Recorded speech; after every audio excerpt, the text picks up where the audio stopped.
Nessa girl, look what hair I done found. Bitch, I cleaned up my house and found my angry woman wig up under the bed. Listen, all that hunching I've been doing in there, hopefully this is no longer my angry woman wig and it's my lover's wig. This wig's for the lover in you. Yes, this wig means I'll always be true. This wig, how much I love undo. Yes, this time it's gonna last forever. Anyway, Nessa girl, did you get into the Real Housewives of Potomac reunion from last night? Let me start off by saying this. Bravo, Andy. Bravo, production. One thing I love about this here reunion, y'all didn't waste our time with 15, 20 minutes of pleasantry and bullshit. Y'all got the reunion started and went right on into the juicy stuff. Thank the Lord. But you know, every time we do a reunion, baby, we got to talk about the fashions, honey. The fashions, okay? Listen, as far as I'm concerned, it's Karen in charge of the girls. It's Karen in charge of the Karen is in charge of the girls. When it comes to the fashions, as far as I'm concerned, Karen was in charge of the girls, okay? Hair done, outfit, everything. Oh, excuse me. Face beat. Now listen, Karen done went down to the medical spa and got something done to her face. I don't know if she got a little Botox or got her lips done. She don't got something pumped in her face. It's got her looking a little more youthful. It's still giving off that plastic surgery look, but Karen looked it good. Honorable mention, I'm going to give Robyn from the neck up. Honestly, no, Robyn looked it good. Robyn looked it good the whole way through. I think the new hairstyle is edgy and it's different. I'm giving her that. Ashley, I don't remember what Ashley had on. Monique is pregnant, so, you know, she had to just put on whatever could fit. Yeah. I didn't really care for Gizelle with that curtain tied around her neck. I just didn't. Robyn, Gizelle. And Candiace's shoes was cute and the color was cute. The dress was, the dress was cute too, but as far as I'm concerned, Karen was in charge of the girls. Yeah, Monique's shoulders had a lot going on and her hair had a lot going on. But like I said, she pregnant. She had to do the best she could being pregnant. At any rate, let's just jump right on into it. When the reunion started, Andy went straight to it and was asking Karen, where the fuck do you live? Do you live in Great Falls? And instantly Karen went on the defense, trying to get the girls together about where she stay and where she don't stay. And I'm just still not a believer that Karen stays in Great Falls in that big ass house, and we'll get to that as we move through this reunion review. Moving right along, he then went to Candiace and was like, Candiace girl, the people want to know who know you down to the airport. Candiace, you don't gave us an answer and it's not sufficient. The people still want to know who know you down to the airport. Like, Candiace, I honestly believe you've got an inflated sense of popularity. No one fucking knows you. And then you talking about, you know, if you're in the know, the pageant world is very small. And Andy was thinking the same way we're thinking. Okay, your answer doesn't help your cause. You just said the pageant world is very small. So you mean to tell me when you roll through airports, people from this very small world know you? Now don't get me wrong, Candiace, you know everybody got somebody that know them, but you tried to convey like you're just this big time celebrity that people know. And I'm sorry, mama, girl, you on this show and we still don't know you. Okay, quiet as this kept, your mama is more goddamn recognizable, and your man with that big old brown dick is more recognizable than you is at this moment. I'm just saying, like, coming through the airport, Candiace, you give real average black girl going to Disney World tease. And that's no shade. So, you know, cut it out. Candiace, this reunion helped me realize why you're having such a hard time with these ladies. And you lack relatability. And we're going to get into that a little later. Let's just delve on into it. Monique, Ashley with this drinking situation. I said way at the beginning of the reunion, Monique, they were pegging you in such a weird way and that you needed to be careful. You know, I'm going to say this. Monique, I believe you 100% had the amount of cocktails that Ashley said you had. Okay? I can rock with you being upset with Ashley being the one to create the correlation between your accident and alcohol. Like, had she not created that correlation, there would not have been a rabbit hole for people to go down. However, since Ashley did create that correlation, Monique, I'm still sticking to my guns with the fact that yes, you were tired and yes, you fell asleep at the wheel, but the alcohol in that one situation had to have been somewhat of a contributing factor. Now, I look at your accident, you being tired and drinking then, completely independent from all the other instances on the show when you were drinking and they were trying to make you out to be an alcoholic. I love the fact that Andy asked Ashley, well, every time we see you, you got a damn corona, so is it kind of hypocritical?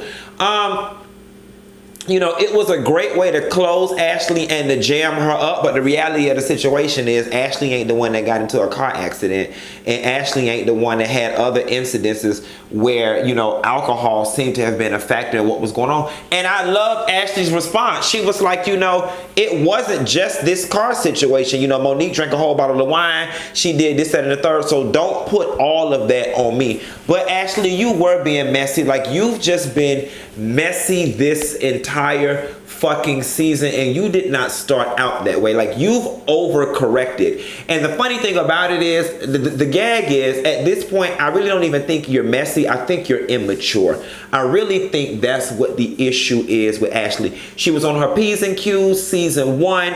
You know, she started feeling her beat season 2. This season, she's just like, okay, my spot is solidified. I'm now part of the sorority with Gizelle and Robyn. I can now do what I want to do, and there's a new person, and you're just being messy to the max. Because I'm going to tell you something.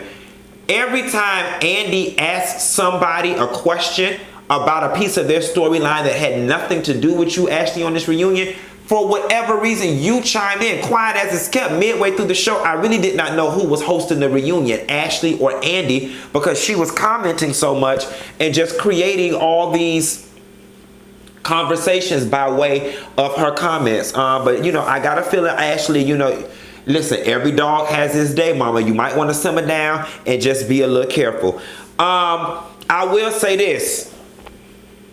Ashley, as much as you said you don't want to hang with Karen because you don't want none of Karen rubbing off on you, a lot of Karen has rubbed off on you because you fucking lying. And I'm with Monique with this whole, you know, bitch, you made that story up about you sat in the parking lot for 30 minutes to sober up after you left. Ashley, you a goddamn lie. First and foremost, you in my age bracket, okay? That just ain't some shit we do. That just ain't some shit we do, bitch. Let's just keep it real, bitch. We get in the motherfucking car, we be tipsy as all get up, and we drive, okay? Or we call Uber. Ashley, you did not sit in no parking lot for no 30 minutes. And furthermore, if you were going to sit and sober up, it would seem to me that you would have just stayed in the restaurant. You would have been like, ooh, Monique, I think I had a little more to drink. Let's get another appetizer. Let's sit here. Who in the entire fuck goes and sits in a parking lot for 30 minutes in 2017 is when y'all filmed that? Like, girl, cut it out. And you the main one talking about you own your shit, you this, that, and the third.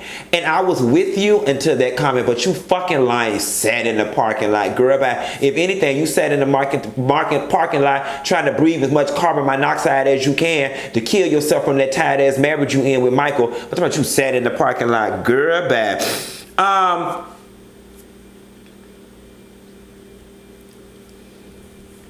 When Andy call, listen, I want to say something. I really feel like production and these housewives really sat down and watched my videos this season. Either they watched my videos or the shit that I'm saying is just very common sense.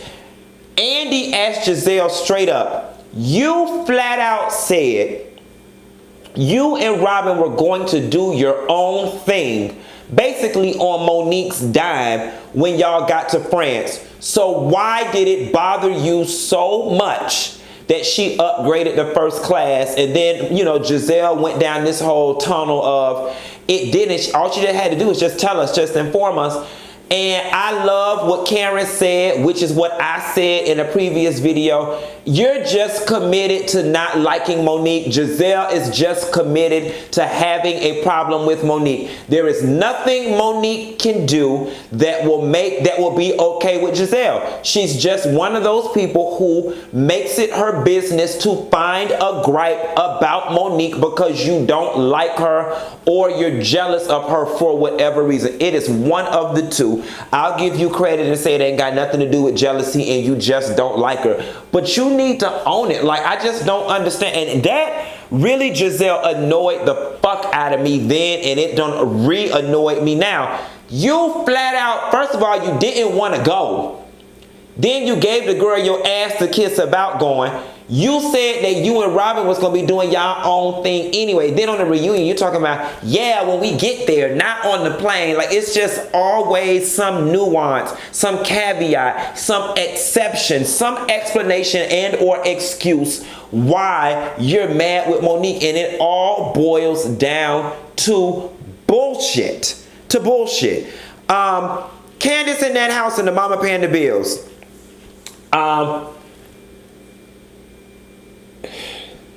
You know, Candiace, at some point, I just want you and Michael to, you know, get something independent of that mama. But in the meantime, in between time, you know, stack your money, this, that, and the third. But let's talk about something. I am glad that you were able to express what Michael said to you in totality to make the princess argument and you crying make a little more sense.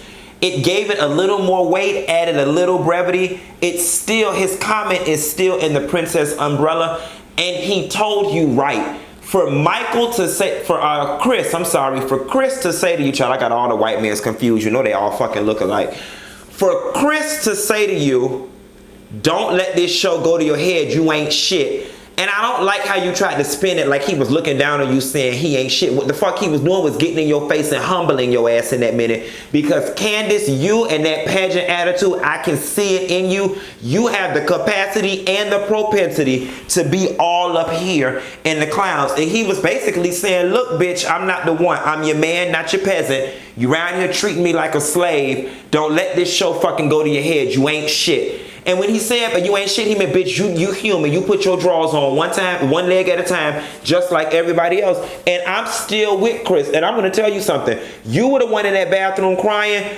Chris should be the one crying because the stuff you turned around and said to him in return for what he said to you, that was that spoiled princess shit on 10. We ain't even gonna waste our time rehashing that. But he told you right, Candiace, because you probably was getting beside yourself. I mean, you are the one who think you walk through the airport and everybody mistakes you for Beyonce. Like, you already, and that's without the show. You think you just so famous. So yeah, you had a couple cameras around you. I can believe that you was beside yourself and Chris was over that goddamn shit. Don't treat him like the help. And, you know, coupled with the fact that, you know, Chris is coming into this relationship with a financial disadvantage, so on and so forth. Yeah, that shit probably struck a nerve with that man. You around here treating him like the higher help. No God.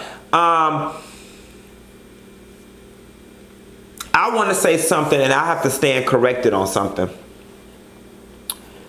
I really rolled the fuck out of Robyn about that invitation to the event, Karen going to her event versus going to Monique's, you know, event, so on and so forth. And I want to say that them explaining at the reunion that this was not even something that the people reached out to Monique to specifically to be a part of, that it was something that they reached out to all of y'all for, you know, and Monique just chose to accept because she didn't want to go to Robyn's or whatever the case may be. And then production dressed it up like this was something that they specifically reached out to Monique for.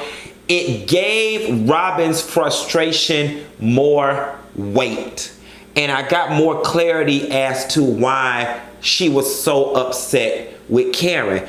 On the flip side of things, it also makes Karen look more bad worse, because this was just some old basic ass event that everybody was invited to. And Monique got offended with the word unique to Monique. This event was not unique to Monique. It was not special to Monique. They just wanted somebody affiliated with a goddamn Bravo show to be there. They invited everybody and Monique was the only one to accept. With that being said, that's some shit Monique could have went and did on her own. She did not need no support.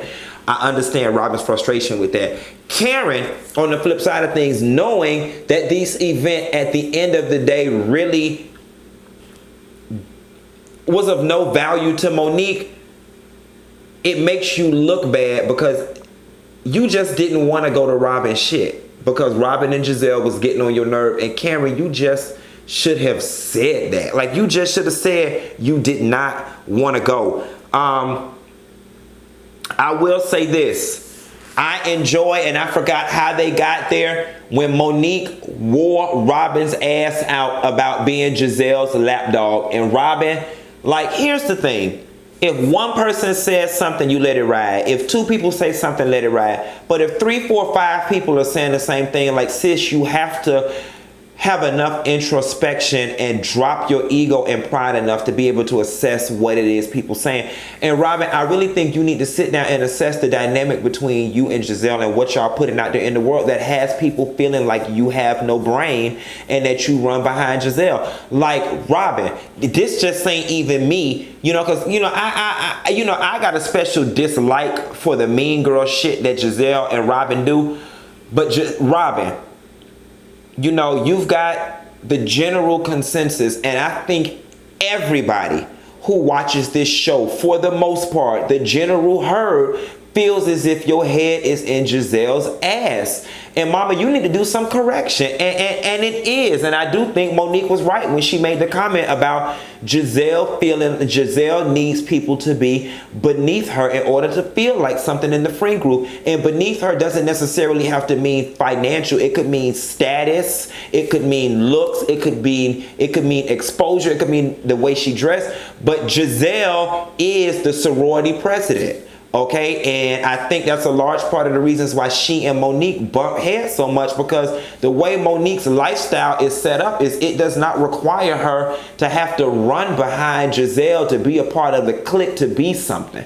And I think that bothers Gizelle, because like, who is this new girl that's got the nerve to just come up in here and have all this free-flowing autonomy? No, guys, she needs to go through the process. She needs to follow up behind me the way Robyn and now Ashley are doing. I'm not here for it.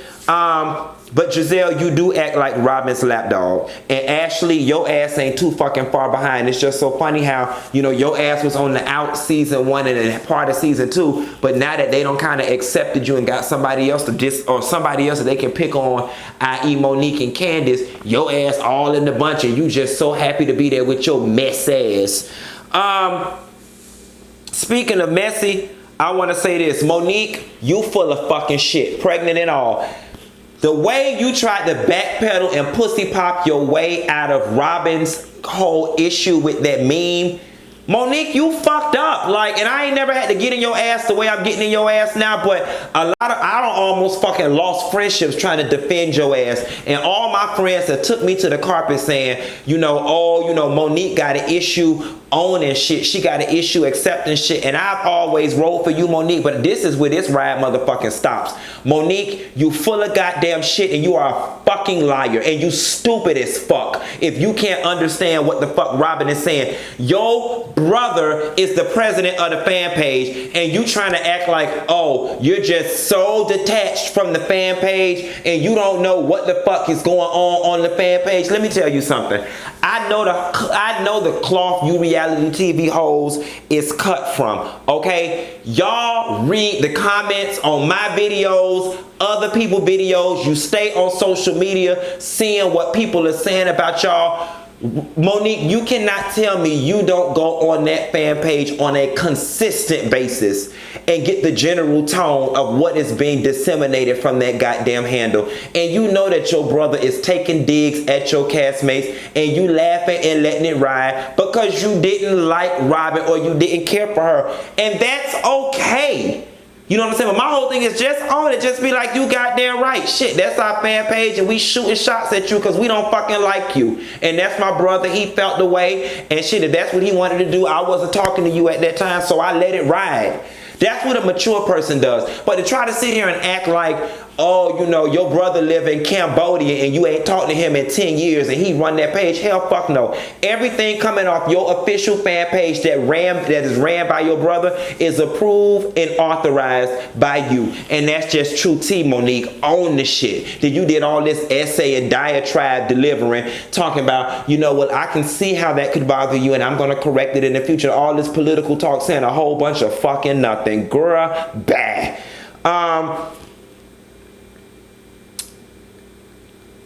Karen,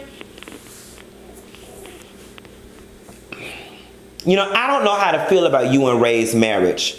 And if I was Ray, I would really feel a way about you because Ray's dead or not, I just don't like the fact that I thought when you get married to somebody, it was, you know, we are one. No matter what they say, we are one. Frankie Beverly and Mays, we are one.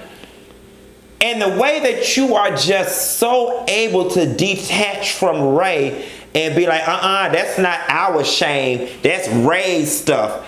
I just don't like it. But you know what? I don't have to lay up with you. And if your husband don't mind, then I don't matter. When Andy asked you about the debt, even now at the reunion, you're like, well, Ray will be out and you can ask Ray about it. It's just, I don't know, Karen. It's you and all this putting on and this grandamness, and it's just like you care so much about image and so much about what other people think about you that you are willing to throw your husband under the bus. The person who provides this grand dame lifestyle for you, you're willing to leave him out there to face this shit and face the wolves on his own for you to save face and it make you look more like an ass. Like, Karen, are you not watching the same show we're watching? No one fucking believes you.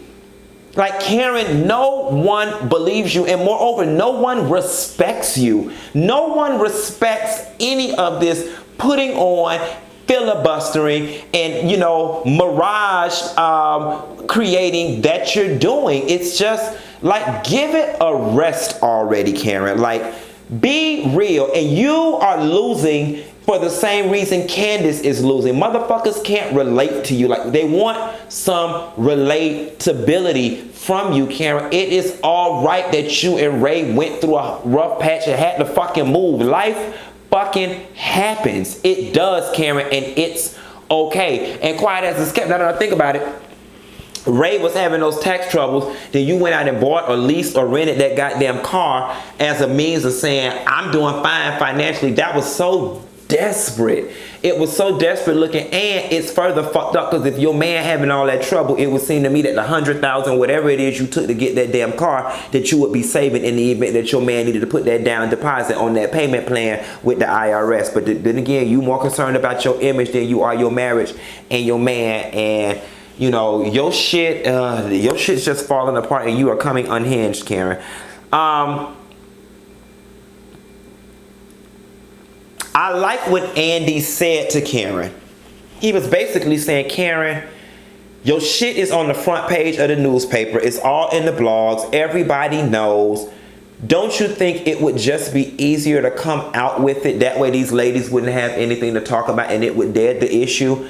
I'm not understand why Karen doesn't agree. Like, why isn't she in agreement? Just come out with it. It leads me to believe that even before Ray had his tax issues, that Karen never had what all she implied that she had and that she wanted people to think. Because that to me is why she's so hell-bent on holding on to all this grand dame and I've got this and I've got that. Listen, Karen, I haven't said this quote in a long time. What's understood needs no understanding. And that's just true tea. You don't see anybody else on that cast having to go on and on and on about how fabulous they are. You know, like Gizelle is comfortable in her finances. You don't never hear Gizelle talking about her finances. Gizelle wear her clothes. She just do her thing. It's just understood. There's a mutual understanding that Gizelle is comfortable. It's a mutual understanding that Monique got it going on financially. It's a mutual understanding that Ashley is comfortable for now. You know what I'm saying? Like, it's a mutual understanding that Candiace is taken care of. You are the only one that has to go on and on. Okay, girl, I'm not even finna go on and on about this. I will say this while we were back, Karen. One thing I will give you credit for, Karen. My mom always told me never tell nobody down without extending the hand and lift them up. Karen, you are absolutely right when you said none of them cared about you and they were just concerned with being messy and that you were going through a lot. Like, you know, even I'm taken aback at how much you had to endure during this season. I did not know that both of your parents were sick simultaneously and that you lost them that close to one another, and that you buried your father, you know, days or a week before you had to do the reunion. That is a lot for a person to endure, and it explains a lot, Karen. It explains why you were coming undone this season and so unhinged and emotionally triggered easily. You were dealing with a lot. Like, Karen, honestly and truthfully, I think the appropriate thing to have done during this season really would have been to take a little step back and handle your personal shit. But then again, you know, you are so image conscious, it's just got to be the grand dame of shit that you took on a whole lot. And Karen, as much as I want to ride you and I enjoy riding you, you're only human, mama. You can't do too much. Down to filming this reunion. To Gizelle's credit, they want to be there for you, Karen, but you won't let them because you're too busy putting on facades. And I guess you spent so much time defending not being broke and having to move, and you know, that you really didn't spend enough time telling folks that your parents were sick. At least we didn't see it, and we didn't understand the magnitude of what it was you were going through. But I will end with this, Karen. These ladies took joy in your demise because you, now at the reunion and in previous seasons and during the season, you are just so on this high horse and got this facade up that you were rich and y'all doing so well and everybody sees through it. So yes, it makes you a target, a very easy target, and it makes people go out their way to want to poke holes and dig in your business because you're lying. And it's obvious. And I just don't know how delusional you are to be able to watch the same show all of us are watching and not understand why people see that you're fucking lying and not being honest and forthright. At any rate, hey, Real Housewives of Potomac reunion had it going on. Like, I love the fact that they didn't drag it out. It was, you know, it was entertaining and it was attention grabbing the whole way through. We will see what part 2 has. You know, my heart is with Karen. You know, reality TV aside, we poke, we joke, we have our fun, but that is a lot. Karen lost both parents in close proximity of one another. My prayers are with Karen and her family because that is a lot for anyone, and I completely understand why she broke at that reunion, and rightfully so. And hats off to Gizelle for in that moment saying, okay, fuck all this TV shit. Me and you do go way back. Let me go see what was going on. And I did see a true exchange of energy and love between Gizelle and Karen when Gizelle went back there and embraced Karen. Y'all, that's the Real Housewives of Potomac. Them hoes had it going on. I'm finna get in here and eat real quick to watch these basketball wives. And I'll call you back, Nessa girl. Bye.